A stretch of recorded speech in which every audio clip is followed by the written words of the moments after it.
Pasamos a la segunda charla, Gracias. aspectos generales psicosomáticos en gastroenterología y personal de la salud secundarios a la pandemia, por el profesor Elías Forero de Colombia. Bueno, buenas tardes. Muchas gracias por la invitación al comité organizador. Quiero aclararles que yo soy internista y gastroenterólogo y me gano la vida, como la mayoría de ustedes, haciendo procedimientos de vía biliar, de ultrasonido endoscópico, y como muchos de ustedes, hoy por la mañana estuve realizando estas actividades, pero también desde hace 18 años me dedico al psicoanálisis y desde hace 5 años me dedico específicamente al psicoanálisis psicosomático, que es tratar las enfermedades que nos han enseñado en las facultades de medicina como somáticas, a tratarlas con tratamientos psicoanalíticos cortos. Y básicamente solo quiero darles una idea que trataré de aclararles en los próximos 15 minutos, tanto para ustedes como gastroenterólogos, sus familias, sus familiares en riesgo o sus compañeros de trabajo, y sobre todo para los pacientes que están sufriendo principalmente neumonía, que es la que lleva la mayor mortalidad por esta enfermedad, que si nosotros logramos hacer conscientes, hablando, porque no hay disponibilidad de psicoanalistas para tratar a todo el mundo ni para prevenir a todos, los sentimientos que tengamos reprimidos de desaliento, de haber perdido las ganas de vivir, posiblemente evitemos la muerte de muchos pacientes. Voy a tratar de explicarles esto en las próximas diapositivas. Desafortunadamente, Descartes, con la dualidad mente-cuerpo que estableció en la ciencia y que la medicina se acogió a esto, se dedicó a estudiar la enfermedad como un problema del cuerpo, de los genes, de los virus, de los elementos tóxicos, y se olvidó que el alma y el cuerpo son dos caras de la misma moneda y que siempre que alguien se enferma, algo le está pasando en la vida. Freud alcanzó a darse cuenta que había un inconsciente, que habían unos conflictos que se reprimían en el inconsciente y que desde allí hacían mucho más daño que si estaban conscientes. Y unos discípulos de Freud, durante más de 100 años se lleva estudiando esto, se dedicaron a ver qué le pasaba en la vida a las personas que se enfermaban de cualquier tipo de enfermedad somática, y se dieron cuenta que todos estaban pasando por una crisis vital que reprimían, que les daba la enfermedad en algún momento específico de la vida. Y que no solo se necesitaba el virus, la predisposición genética, los receptores, etcétera, ni que estuviera pasando algo en la sociedad, sino también que el paciente estuviera viviendo una situación difícil, pero sobre todo que para manejar esa situación la estuviera reprimiendo y la estuviera mandando al inconsciente, donde hace muchísimo más daño. Entonces, si uno tiene una crisis o una dificultad vital, en este caso, haber perdido las ganas de vivir, estar como muerto en vida, uno tiene dos opciones: o sufrir conscientemente con los ojos abiertos, lo cual es lo ideal y nos permite una búsqueda de la solución en la realidad, o, gracias a que tenemos inconsciente y tenemos un mecanismo que llama la represión, hacer alguna de estos tres caminos, que es volvernos locos, neuróticos o enfermarnos.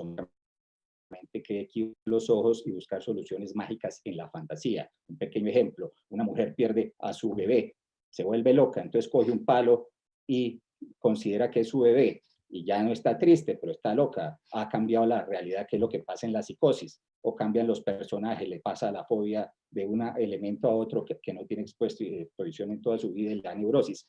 O lo que vamos a hablar hoy, reprime un elemento del afecto que está sufriendo y se traduce en la enfermedad somática. Les voy a dar un ejemplo para nosotros los gastroenterólogos: el afecto miedo. El miedo, para salir corriendo del tigre que nos va a comer, produce una cantidad de respuesta en el cuerpo: taquicardia, midriasis, etcétera. Si nosotros, gracias a esa represión que nos permite tener inconsciente, reprimimos la mayoría de los elementos de la clave de afecto miedo y dejamos uno solo, por ejemplo, la diarrea, entonces en este momento tenemos diarrea y ya conscientemente tenemos mucho menos miedo. Y ha sido una forma de manejar esa dificultad en la vida, en la cual quedamos un poco más tranquilos, pero a costa de estar enfermos. Entonces, el tratamiento psicosomático básicamente lo que busca es volver a ser consciente, volver a darle cuenta que está descagado del susto, y así se le desaparece la diarrea. Hacerle consciente ese afecto miedo reprimido y las causas de la crisis vital que está atravesando, que llevaron a tenerlo. Todo lo contrario a trate de no pensar en eso, trate de cerrar los ojos. Lo contrario, abrir los ojos.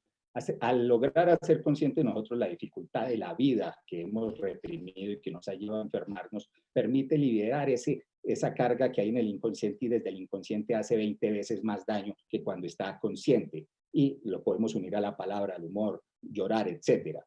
Realizar una aceptación de lo que se puede hacer, renunciar a lo que ya no se puede, hacer los duelos correspondientes y buscar soluciones alternativas de la enfermedad o darle un significado diferente a la crisis vital. No todas las enfermedades se traducen por un conflicto tan profundamente reprimido, por ejemplo el cáncer, y algunas requieren, la represión es muy superficial, y esto es una buena noticia porque incluso uno mismo o con ayuda de un amigo que no sea psicoanalista puede explorar estos sentimientos que pueden estar reprimidos, y al sacarlos del inconsciente y volverlos conscientes con simplemente hablar de eso, se puede curar o por lo menos evitar que una neumonía pase a un SRA y que ya se pierda en esa jugada la partida total y lleva a la muerte. Y vemos que el coronavirus produce inicialmente un síndrome gripal, también produce manifestaciones digestivas de diarrea y termina en una neumonía que puede llevar a la muerte. Y más o menos es el camino que mostraba el colega, el doctor que habló previamente. Y yo lo quiero agregar es simplemente en la fantasía inconsciente que está unida alrededor de estos tres síndromes. El síndrome gripal implica tener desolación reprimida en el inconsciente, la gastroenteritis, miedo reprimido en el inconsciente.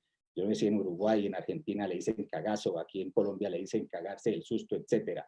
Reprimir eso produce gastroenteritis. Y la neumonía, que es en lo que nos vamos a tratar de centrar, es desaliento reprimido. Y si logramos hacerlo consciente, podemos evitar que una neumonía pase a un SDA y a la muerte. ¿Qué es desolación? Es estar lejos de aquellas personas, lejos emocionalmente de aquellas personas significativas, aquellos para quienes vivimos. Y el psicoanálisis psicosomático demostró que es una regresión del inconsciente a la primera semana del nacimiento. No hay tiempo para profundizar en esto. Las medidas contra la desolación, muy sencillo. Evitemos alejarnos emocionalmente de nuestros seres significativos y que todas las personas en riesgo no estén alejadas emocionalmente de los seres significativos. Estar más unidos que nunca. Impedir el aislamiento afectivo. Contra el miedo, hablar del miedo, poder expresarlo, poder sacarlo del inconsciente, a veces incluso hacer un inventario de nuestros miedos, una rutina, hablar, no esconderlos, no esconderlos. El 90% de los médicos que han muerto por coronavirus han sido hombres, solo uno de ellos gastroenterólogos de línea. ¿Qué es la diferencia principal entre el hombre y las mujeres? Las mujeres hablan, lloran, expresan sus emociones. En este momento nos va a tocar imitarlas, expresar todos los sentimientos y todas las emociones negativas, no esconderlas, porque esconderlas es lo que nos enferma. A nivel familiar, de nuestro servicio de gastro, de la sociedad, etcétera, evitar el ambiente que genera miedo, tener una sola línea de decisiones, evitar que todos nuestros chats se conviertan en solo mensajes apocalípticos, más bien reforzar los mensajes positivos, etcétera. Y nos vamos a centrar en el desaliento que es lo que lleva al daño pulmonar desde nuestro concepto, y que si logramos hacer consciente el desaliento que estas pacientes tienen inconsciente y por eso se les traduce en una neumonía, es lo que va a lograr que saquemos a pacientes de las puertas de la muerte. El que tienen por qué vivir encuentra un cómo. Tenemos que, aunque no lo crean, hay personas que pueden ser jóvenes, que pueden ser ricas y realmente están muertas en vida. Hace rato perdieron las ganas de vivir, la ilusión. Hace rato están que, como decimos en Colombia, colgaron la toalla, ¿sí? Y nos toca encargarnos de hacerle eso consciente, hablar de eso y lograr que vuelvan a tener ganas de algo, que vuelvan a creer, que vuelvan a sentirse necesarios para el mundo, que tengan cosas de que agarrarse en la vida para poderlo hacer. A nivel de la familia, de nuestro servicio es lo mismo, dar esperanza, prohibido desalentar, prohibido crear un ambiente de desaliento, ¿sí? Un ejemplo muy claro es El hombre en busca de sentido, un libro escrito por Víctor Frank, un psiquiatra que estuvo en los campos de concentración. En los campos de concentración la gente se moría 27 de cada 28 y todos lo sabían y vivían con miedo y vivían con gran desaliento. Sí, allá no alcanzaban a hacer la neumonía porque los que perdían la ilusión de vivir simplemente se mandaban al alambrado eléctrico y así se suicidaban, o si se estaban deteriorando se morían por la gastroenteritis de la tifoidea que les daba muy frecuentemente, o los asesinaban. Pero aún así, mucha gente logró aprender cómo mantener las ganas de vivir y el objetivo de la vida, incluso en esas circunstancias tan difíciles, y cómo hacer intervenciones sencillas para lograr que los que están alrededor de nosotros, que están perdiendo la ilusión, la vuelvan a adquirir. Les invito a que lean ese libro, que lo leen en 3 horas y les puede dar una experiencia emocional de lo que yo trato de expresarles aquí intelectualmente. Entonces, ¿qué es lo que tenemos que sacar del inconsciente de las personas, de nosotros mismos, evaluarnos? De pronto estamos en riesgo. Sensación de vacío existencial. toda persona que tenga una depresión que no esté tratada, porque la depresión es vivir con desgano, haber perdido muchas ganas de la vida. El problema de la depresión es cuando no da los síntomas clínicos típicos y hay personas y compañeros de nosotros que aparentemente están normales y realmente tienen una depresión crónica que no se ha tratado. La pérdida de esperanza, la desesperanza, el que se acabó la razón de vivir, el que no se espera ya nada de la vida, el no tener unas reales metas y proyectos futuros, ya no le encuentra ningún significado al sufrimiento, se siente un estorbo, que le roba el aire a los otros, sentir que la vida carece de sentidos, no tener aspiraciones espirituales. Todo esto van en unas guías que al final les vamos a la referencia. Recordar que aumentar el miedo, aumentar la zozobra, aumentar la incertidumbre, multiplica por 10 los muertos, multiplica por 10 los enfermos. Entonces, también les vamos a dejar unos links para que puedan profundizar un poquito en el efecto placebo y nocebo, porque el efecto placebo y nocebo salvan vidas y matan vidas. Recordemos entonces, tenemos a un paciente que está desolado, que se asusta y que le llega a un borde en que trae un desaliento crónico reprimido y se le llena la copa y cuelga la toalla, ¿sí? Entonces, miremos como si en el inconsciente tuviéramos 3 copas, una copa de desolación, una copa de miedo, una copa de desaliento. La desolación ya dijimos, aferrémonos a nuestros seres queridos. Y si no los tenemos, aferrémonos a las personas que tenemos en la realidad. En los miedos exterioricemos los miedos. Y el desaliento, hagamos consciente, hablemos, eso no se necesita ser psicoanalista para hacer eso, no se necesita un sacerdote, alguien que tenga autoridad o incluso uno con los hermanos o incluso uno mismo puede exteriorizar cualquier elemento de desaliento, de perder las ganas de vivir, estarla renovando, estar mirando sus objetivos y sacar cualquier sentimiento del desaliento del inconsciente, volverlo consciente con simplemente hablar y eso evita que se enferme uno de neumonía o si ya tiene neumonía es urgente hacerle esto, evita que progrese hasta la muerte, evitar llenar más las copas, mantener los ojos bien abiertos en la crisis a través de una herramienta muy sencilla que es hablar, imitemos a las mujeres que hablan y salgamos de ese círculo vicioso de desolación, miedo y desaliento que nos lleva a la muerte hacia un círculo vicioso de afecto, tranquilidad, esperanza que nos lleva a la vida. Y reflexionemos un poquito, solo 1 de 200 médicos publicados hasta ahora, gastroenterólogos, se ha muerto. ¿Cuál es el sentido de nuestra vida? Sabiendo que hay muchas causas más de mortalidad que ya hablarán en las próximas presentaciones, pero sobre todo se siguen muriendo al día más de 20 personas por cada persona que en el peor de los pronósticos se muera de coronavirus, se muere por cáncer digestivo, que es parte de nuestra responsabilidad. También hay una reflexión que dejo abierta, ¿por qué no, la no aceptación de la muerte en Occidente, a diferencia de Oriente? Hay muchos ancianos que han escrito muchos manifiestos de que ellos, así como a los jóvenes les ha tocado ir a la guerra en muchas situaciones, los viejos también han estado muy dispuestos a dar la vida. Hay muchas manifestaciones de estos y eso les deja un mundo mejor a sus nietos. Entonces hay que ver la muerte como una parte de la vida, es inevitable y de pronto nos toque, ojalá que no. Y que toda crisis deja cosas espectacularmente positivas. Vamos nosotros, por ejemplo, a desarrollar nuestros servicios de endoscopia, a hacer los ajustes para quedar preparados no solo para atender coronavirus, sino cualquier virus de cualquier característica, de por sí que es de los virus menos infecciosos para nosotros. De pronto esa es una de las razones de que ya no es solo nuestras prácticas que veníamos haciendo en gran medida eran suficientes para disminuir mucho, tanto así que hasta ahora solo hay un muerto gastroenterólogo que era de Wuhan, de los primeros, ¿sí? Recordemos que bienestar es estar sobreviviendo y resolviendo dificultades, mirando siempre el vaso medio lleno, porque siempre hay un vaso medio vacío. Y si para estar bien uno tiene que esperar a estar bien, nunca va a estar bien. Decídase a estar bien, aunque no esté bien del todo. Las crisis hacen que la gente crezca, han mandado este meme muchas veces, tratemos de salir de la zona del miedo, de utilizar toda esta experiencia como una oportunidad de crecimiento personal de nuestros servicios de gastroenterología. Nuestra humanidad va a crecer una cantidad de cosas, ahora se hacen en 3 semanas cosas que antes requerían 2 años. Esto va a dejar también en medio del dolor y el horror muchas cosas positivas, y como es imposible profundizar en una charla de tan pocos minutos, nosotros desarrollamos dentro de una fundación de especialistas médicos, que también somos psicoanalistas en Colombia, una recomendación en español y en inglés que te voy a pedirle el favor que se las hagan llegar a los correos de los asistentes, donde además mostramos las fantasías específicas de por qué esto le da más a pacientes con hipertensión, con problemas respiratorios crónicos, con diabetes, con cáncer, y cómo se puede hablar, guías que son para aplicar por cualquier persona, aplicárselas uno mismo, aplicarla por líderes religiosos, porque pues no hay suficiente, y si tiene disponibilidad de poder consultar a un psicoanalista o a cualquier tipo de psicoterapia, si siente alguna dificultad, tratar de buscarla. Muchas gracias.